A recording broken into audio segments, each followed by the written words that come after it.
आज हम बात कर रहे हैं अरलम तितली अभयारण्य के बारे में। पर्यावरण की दृष्टि से बहुत ही महत्वपूर्ण सेशन है। पूरा एंजॉय करिए और अच्छा लगे तो वीडियो को लाइक जरूर करिएगा। यदि बात करें तो अरलम तितली अभयारण्य चर्चा में क्यों है? केरल का पहला तितली अभयारण्य घोषित किया गया है।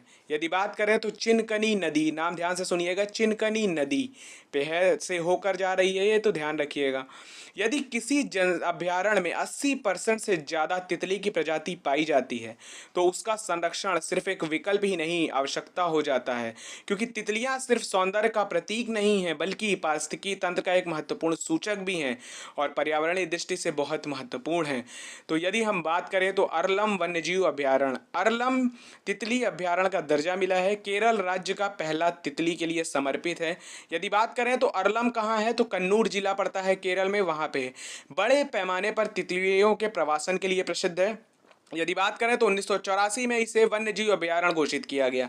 55 वर्ग किलोमीटर के क्षेत्र में यह फैला हुआ है।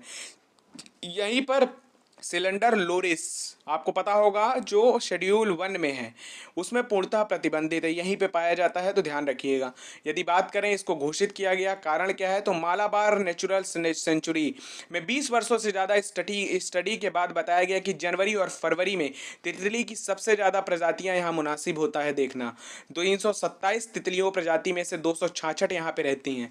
तितली संरक्षण के आवास हेतु जरूरी है घोषित करना, जागरूकता बढ़ाना तितलियों के संरक्षण के लिए। वहीं बात करें तो 11 जनवरी 2025 को अल्बर्ट्रास तितली का 8 लाख से ज़्यादा यहाँ झुंड देखा गया। यदि अन्य प्रजातियों की बात करें तो स्पॉटेड बटरफ्लाई है, मयूरी है, रोजी है, ओकिला बटरफ्लाई। तो ध्यान रखिएगा, पर्यावरण की दृष्टि से और एग्जाम की दृष्टि से तो इंपॉर्टेंट हो ही जाता है, बहुत ही शानदार। आपको यदि पसंद आता है तो ध्यान रखिएगा, इसी तरीके से इंपॉर्टेंट है और एग्जाम में इससे प्रश्न जरूर आते हैं।